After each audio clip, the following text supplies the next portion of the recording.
Candinho gênio! Celso e Zuma não escapam dessa vez.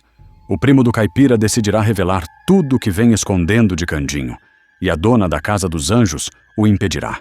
Mas Celso e Zuma acabarão levando-o a pior, pois Candinho revelará que sua internação não passava de um plano secreto para desmascará-los, e não só descobrirá todos os crimes da dupla de pilantras, como também descobrirá finalmente quem é o seu verdadeiro Júnior.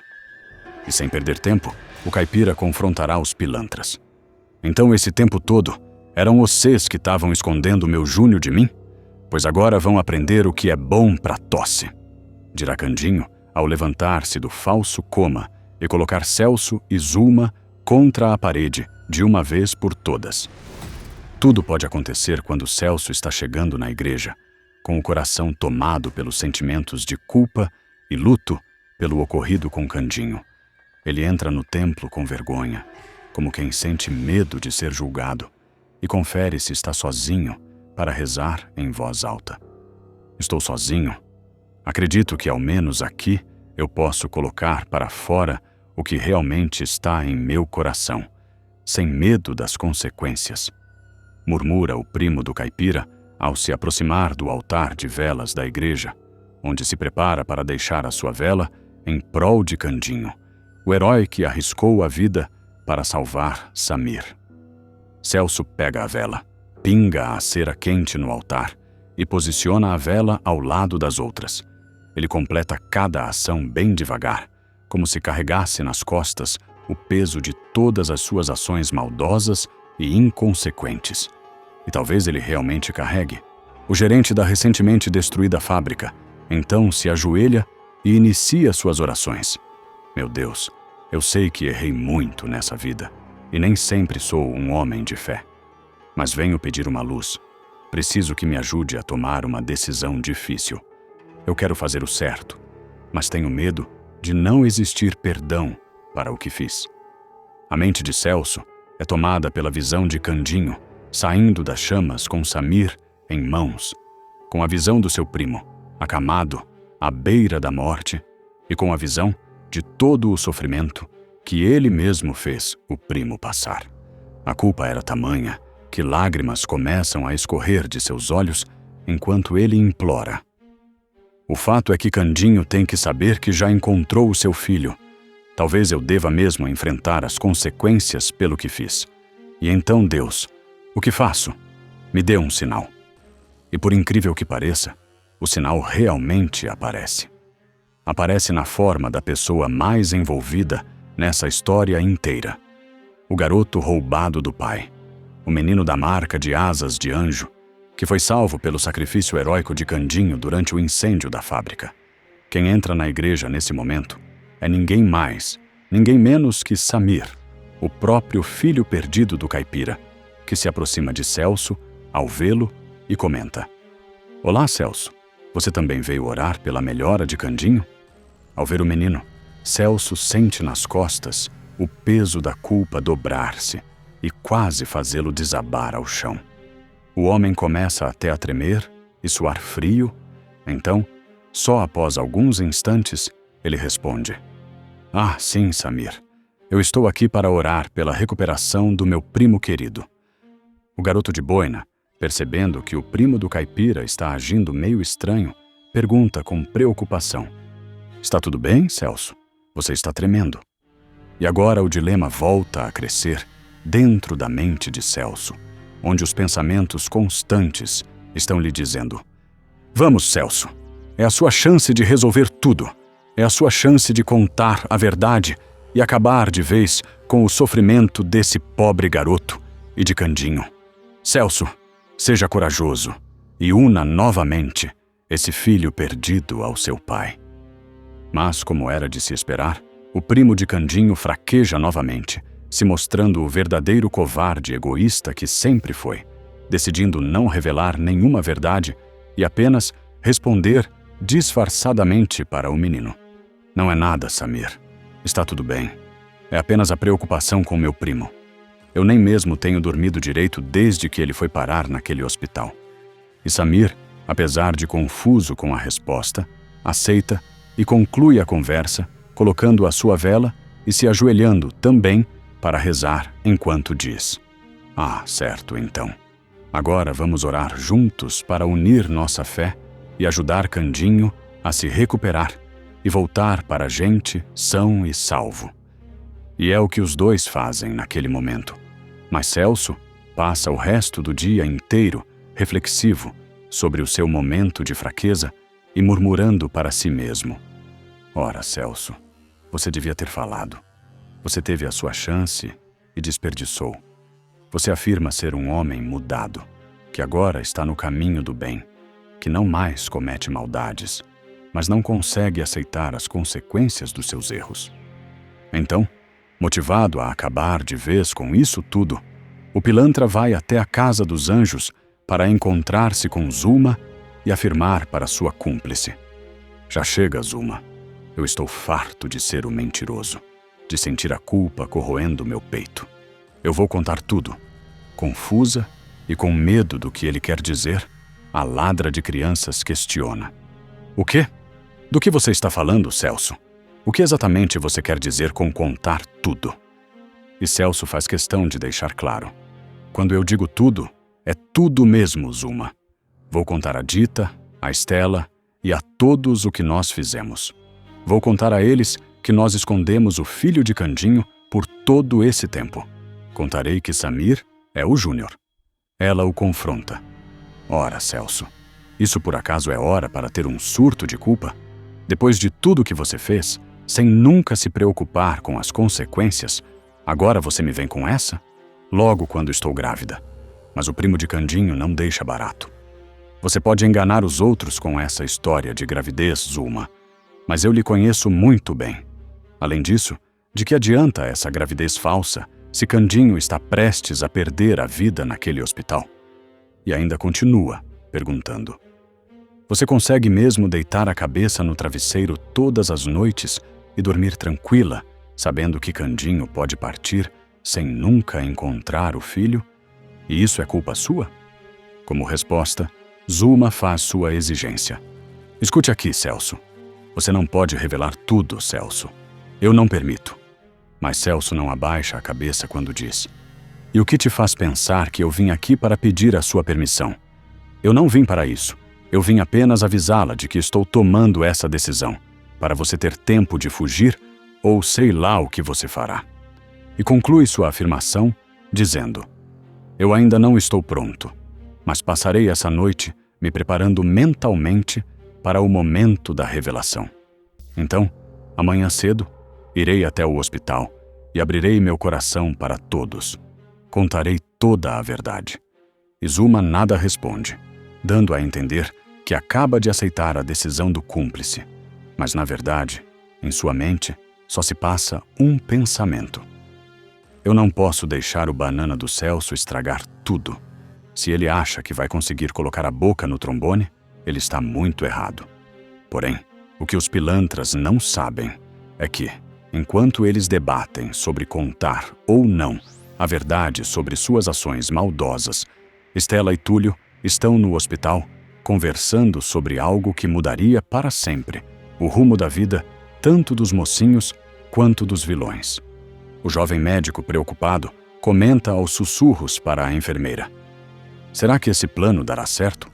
Até agora não tivemos nenhuma confirmação de que os responsáveis pelo sofrimento de Candinho irão morder a isca que nós plantamos."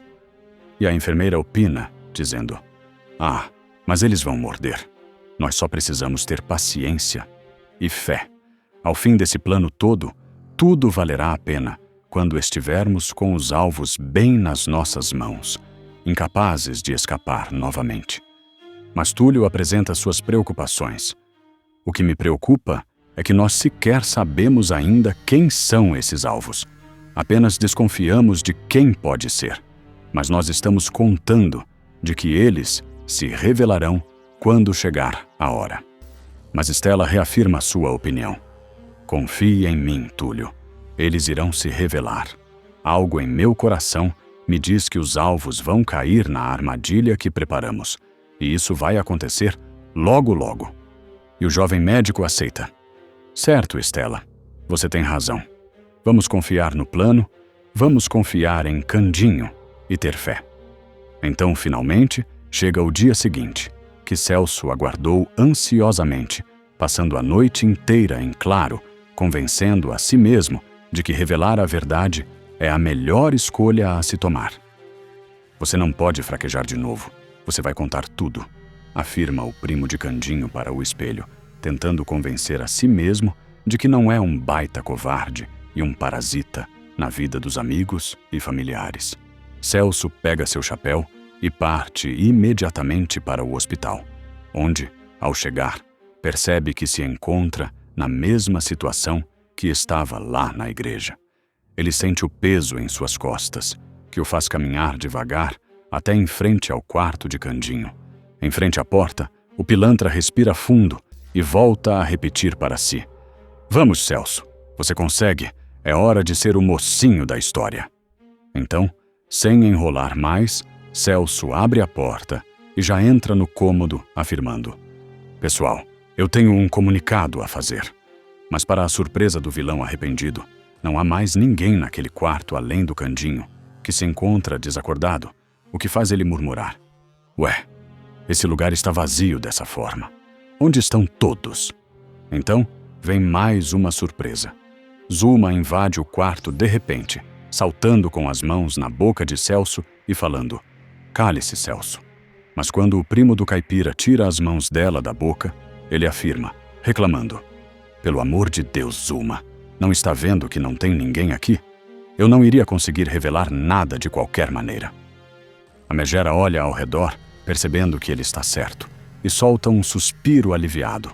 Depois, comenta: "Graças a Deus. E olhe, Celso, isso só pode ser um sinal. Um sinal para você deixar para lá essa baboseira de contar a verdade para todos." Celso pensa nessas palavras por algum tempo. Então, prova mais uma vez que não é nenhum mocinho e que não passa de um pilantra egoísta, quando responde concordando: Talvez você tenha mesmo razão. Acabo de perceber que eu nem teria coragem de falar tudo o que fiz. Só de pensar em olhar nos olhos de Estela, de Dita, enquanto conto todo o sofrimento que os fiz passar. Não, eu não posso contar." Um sorriso de satisfação cresce no rosto de Zuma, que adiciona: "Isso mesmo, Celso. Vamos manter as coisas como estão. Candinho irá se recuperar e a minha gravidez falsa vai continuar avançando. Eu me casarei com o caipira e tudo acabará bem." E o primo do caipira conclui com mais uma fala reveladora: E vamos continuar mantendo o filho muito bem escondido na casa dos anjos. Ninguém pode saber da marca de Samir, ninguém pode saber que ele é o Júnior." É então que vem a terceira surpresa. E essa é a mais chocante de todas, pois Candinho simplesmente abre os olhos e se levanta da sua maca, retirando o equipamento de respiração e confrontando de vez os pilantras.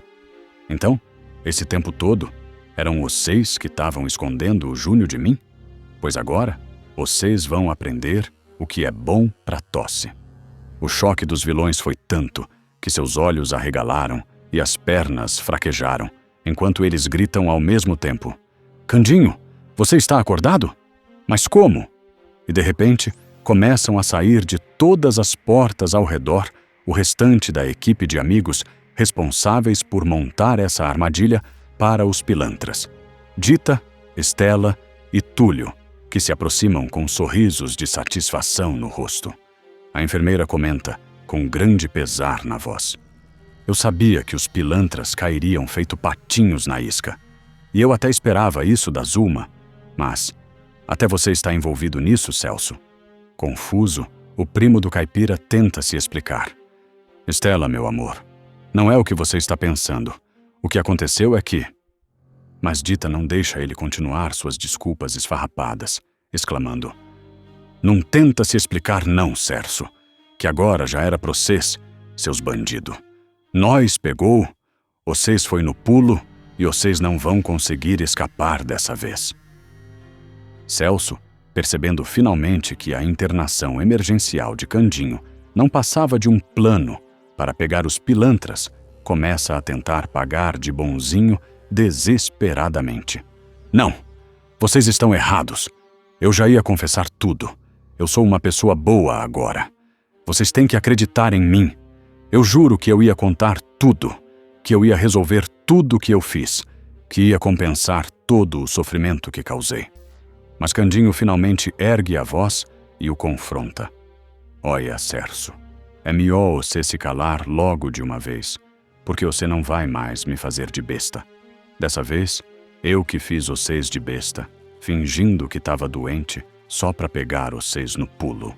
Agora, vocês vai aprender o que acontece com gente igual a vocês. Ao ver o primo erguendo as mangas da camisa e caminhando na sua direção, o pilantra covarde começa a dar passos amedrontados para trás, pedindo: Não, Candinho, não faça isso. Pense um pouco antes de cometer um erro de que irá se arrepender. Celso tenta fugir, correndo na direção da porta, mas Túlio se põe na frente e empurra o pilantra de volta para perto de Candinho, que acerta um soco bem dado no queixo do primo, fazendo ele cair imediatamente apagado no chão. Ótimo soco, Candinho. Apagou ele mais rápido que uma anestesia, afirma o jovem médico, elogiando o caipira.